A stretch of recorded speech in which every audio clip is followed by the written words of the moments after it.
चौथ्या फेरीचे निकाल लगेचच जाहीर होत आहेत। चौथ्या फेरीअखेर शरददादा आता आघाडीवर गेलेले आहेत। पाहूया नक्की कोणाला किती मतदान झालेलं आहे।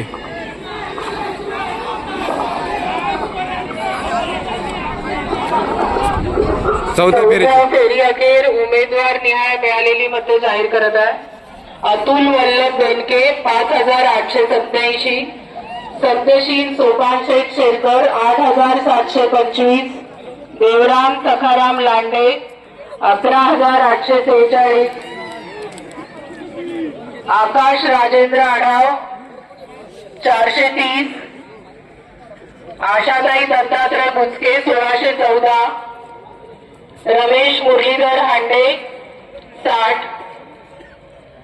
राजेंद्र राजाराम ढोमसे 50, शरद बाबासाहेब सोनवणे 157, शरददादा भीमाजी सोनवणे 12751,